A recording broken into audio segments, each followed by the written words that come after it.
Assalamualaikum warahmatullahi wabarakatuh. Selamat pagi, siang, ataupun malam, teman-teman semuanya. Kami adalah mahasiswa Institut Teknologi 10 November, yaitu dari kelompok 7, mata kuliah Keselamatan Pabrik Kimia, yang akan mempresentasikan final project kami yang berjudul Studi Hazard untuk Meningkatkan Keamanan Operasional Absorber. Oke, boleh di next. Oke, tak kenal maka tak sayang.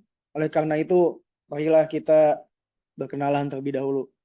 Perkenalkan, nama saya Muhammad Miftahul Ramadan, NRP 5008-21134, atau biasa dipanggil Dani. Kemudian ada teman saya yang lainnya, yaitu Agil Cahya Putra, dengan NRP 5008-21124. Kemudian ada teman saya lagi, yaitu James Ariko Daniel, dengan NRP 5008-21120. Kemudian ada teman saya, yaitu Jerry Christian, dengan NRP 5008-221142. Dan juga ada teman saya lagi, yaitu Javed Afzal, yaitu NRP-nya 5008-221133. Oke, next. Oke, untuk pembahasan selanjutnya diteruskan oleh teman saya. Ya, terima kasih Dani. Alright, jadi pertama-tama untuk menjelaskan apa yang kami lakukan dalam presentasi ini, pertama-tama kita harus tahu dulu apa itu HAZOP. HAZOP atau kepanjangannya Hazard and Operability Study adalah metode sistematis yang digunakan untuk mengidentifikasi potensi bahaya atau hazard dan masalah operasional atau operability dalam suatu proses atau sistem. HAZOP diterapkan secara luas di industri kimia eh, seperti minyak dan gas, serta energi untuk memastikan keselamatan dan keberlanjutan eh, operasi pabrik tersebut. Nah, fungsi HAZOP sendiri itu adalah untuk mengidentifikasi bahaya serta masalah operasional dalam seiring kinerjanya pabrik tersebut itu berjalan. Nah, HAZOP ini penting banget karena HAZOP ini digunakan untuk menjadi patokan dalam tindakan preventif terhadap potensi-potensi bahaya. Nah, pada presentasi ini kami akan melakukan HAZOP Hazard and Operability Study absorber terhadap absorber yang mana absorber itu sendiri itu memiliki potensi bahaya operasional seperti tekanan berlebih, kebocoran gas beracun, dan juga bisa deviasi parameter proses, alias parameter itu menunjukkannya salah atau tidak konklusif. Selanjutnya akan bisa saya jelaskan lebih detail. Nah, untuk absorber sendiri, itu definisi adalah salah satu peralatan yang umum ada dalam pabrik kimia yang digunakan untuk memisahkan komponen gas dengan cairan penyerap yang melalui proses perpindahan massa. Nah, pada kasus yang akan kami kerjakan, dalam study case yang akan kami kerjakan, absorber ini digunakan dalam produksi asam sulfat yang mana digunakan untuk memastikan efisiensi penyerapan SO3 untuk mengontrol reaksi eksotermis yang terjadi serta mengurangi emisi gas berbahaya. Seperti yang kita tahu, SO3 dan beberapa banyak gas lainnya itu bersifat korosif dan buruk bagi kesehatan manusia jika dalam konsentrasi yang tinggi. Untuk spek alat, ini adalah absorber 1. Jadi dalam studi kasus kami akan ada satu buah absorber, bahannya menggunakan carbon steel SA201 grade A. Dimensinya dia memiliki diameter 5,789 meter, tinggi total 8,7807 meter, dengan flow rate produk itu 81.229,7 kg per jam, tebal shellnya 1,1/8 inci, tebal tutupnya 1 inci seperempat inci, dengan jenis packingnya berupa ceramic burst saddle, ukuran packnya 1 inci dan jumlah plate-nya adalah 4. Nah, untuk penjelasan lebih lanjut alihkan ke akan saya serahkan ke teman saya Oke, lagi. baik.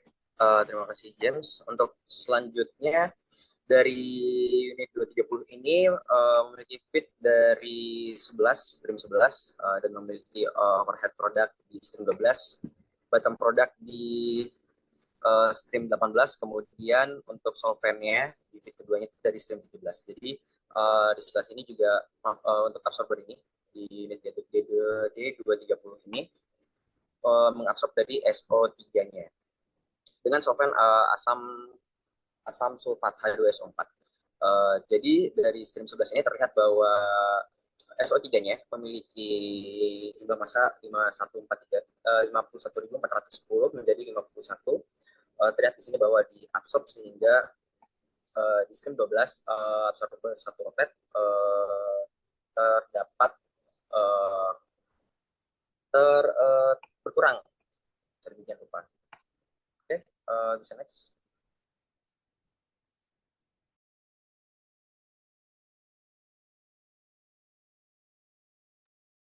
Oke, selanjutnya sebelum kita memasuki ke tahap penentuan hazab itu sendiri, di hazab itu sendiri terdapat apa namanya parameter-parameter yang bakal digunakan untuk menentukan tingkat resiko dari hazab itu sendiri, setiap parameter ini. Jadi setiap resikonya nanti bakal dianalisis dengan risk matrix ini, yang mana R itu sendiri yaitu L kali S, L-nya sendiri yaitu likelihood, likelihood yaitu tingkat kemungkinan terjadi. Jadi semakin meningkat, jadi angkanya semakin tinggi. Dan S-nya itu sendiri yaitu severity, yang mana tingkat keparahan, seberapa parah. Nah, semakin parah itu terjadi, maka semakin tinggi juga angkanya. Nah, dapat dilihat juga dari parameternya masing-masing di sini yang kami gunakan. Di situ ada tingkat keparahannya, ada fatality, terus ada cacat permanen, cedera sedang, cedera ringan, dan tidak terjadi cedera. Yang mana ketika semakin tinggi angka risknya, itu semakin tinggi juga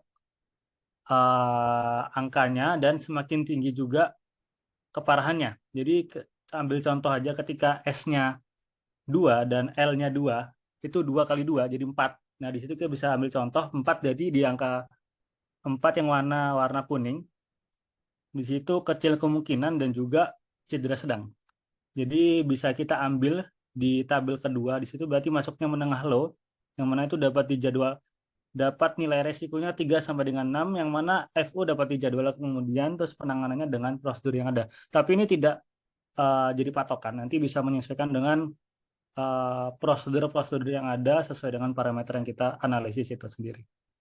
Dan dapat diterapkan di hazab setelahnya ini. Oke, mungkin bisa dilanjutkan.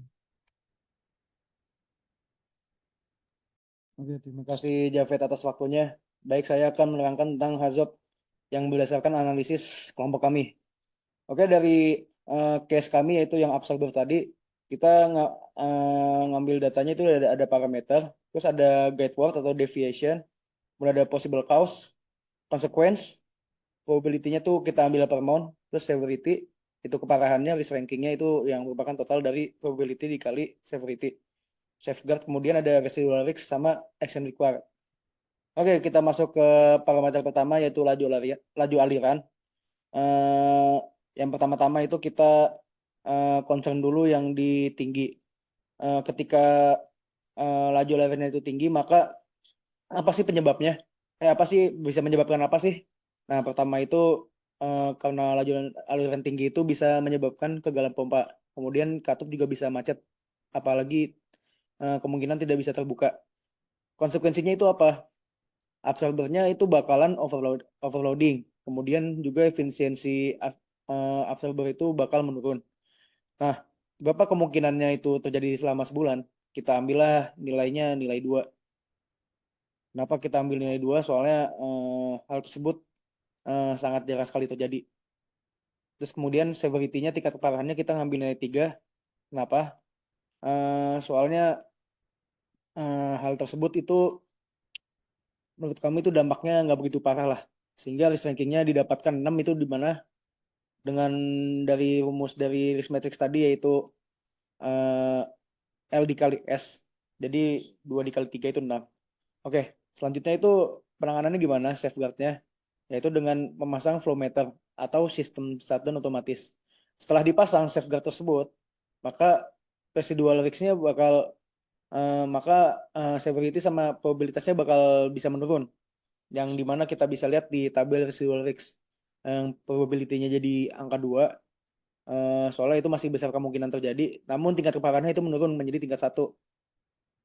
Sehingga ketika dikali, dapatlah risk ranking 2. Oke, selanjutnya itu apa sih kalau misalkan masalah tersebut terjadi? Jadi kita membutuhkan penanganannya seperti apa? Yaitu kita bisa menginspeksi katup tersebut secara berkala. Kemudian selanjutnya bisa melakukan kalibrasi pompa. Oke, kalau buat yang laju laren sedang itu case-nya, kaosnya tuh bisa apa? Bisa menyebabkan gangguan aliran sebagian. Kemudian katupnya tuh tidak bisa sepenuhnya terbuka ataupun tertutup. Konsekuensinya tuh apa? Yaitu dapat terjadinya penurunan efisiensi absorber. Kemudian juga eh, terjadi peningkatan pelepasan SO2 yang terkendali.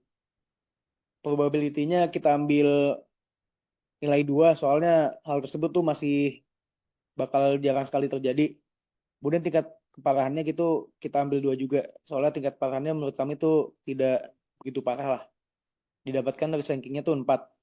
Oke, eh, apa penanganannya itu dengan cara apa safeguardnya? Yaitu pertama, memonitor tekanan atau flow secara real time. Kemudian kita memasang interlock system. Buat katup otomatis selanjutnya, kita bakal melakukan kalibrasi alat kontrol selalu reguler. Oke, setelah dilakukan safeguard tersebut, bagaimana sih residual risk-nya? Kita dapat probability-nya nilai 2, severity-nya di angka 1, soalnya sudah menurun lah ya. Dan sehingga didapatkan risk ranking-nya setelah dilakukan safeguard itu nilai 2. Nah, apa action yang kita perlukan? Yaitu dengan cara melakukan kalibrasi pompa dan melakukan inspeksi katup secara berkala. Oke, kemudian kita analisis juga ketika laju alirannya rendah tuh bagaimana sih risk rankingnya. Oke, ketika laju aliran rendah itu bisa menyebabkan terjadinya sumbatan pada pompa, pada absorber, sehingga bisa menyebabkan kerusakan pompa. Konsekuensinya tuh apa ketika terjadinya hal tersebut? Hal tersebut bisa nyebabin absorpsi itu nggak bakal cukup dan juga dapat terjadi pelepasan SO2. Probability-nya itu kita ambil nilai 3 dan juga severity-nya kita ambil nilai 4. Nah, risk ranking-nya kita dapatkan di angka 12. Angka tersebut masih begitu tinggi lah buat suatu pabrik lah ya. Dan itu harus di-concern juga, harus diperhatikan penuh. Oke, safeguard-nya kita analisis bahwasanya kita harus memasang sensor tekanan ataupun alarm aliran rendah.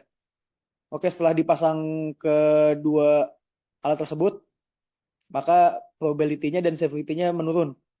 Sehingga didapatkan probability-nya 2 dan juga severity-nya 1. Buat risk ranking-nya, seperti tadi, itu R sama dengan L dikali S, didapatkan nilai 2. Nah, buat action yang dibutuhkan tuh apa? Yaitu kita dapat melakukan perbaikan pompa yang segera serta membersihkan pipa. Oke, selanjutnya ke parameter selanjutnya yaitu temperatur. Kita analisis pada temperatur sedang maupun rendah. Apa sih yang terjadi saat temperaturnya absorber itu rendah? Nah, cause-nya itu dapat menyebabkan gangguan distribusi panas. Selain itu, katup bypass itu bisa terbuka sebagian. Nah, konsekuensinya itu apa dari hal tersebut? Absorber itu bisa menurun efisiensinya, kemudian juga laju reaksinya dapat terganggu. Buat probability-nya itu bisa terjadi eh, bisa mendapatkan nilai 2. Buat severity-nya itu bisa dapat nilai 3. Soalnya hal tersebut ya lumayan parah lah ya. Dan risk ranking-nya kita dapat dengan perkalian probability dikali severity, kita dapat nilai 6. Langkah selanjutnya adalah safeguard itu bagaimana? Yaitu kita dapat memonitor lah distribusi suhunya. Selanjutnya kita bisa memasang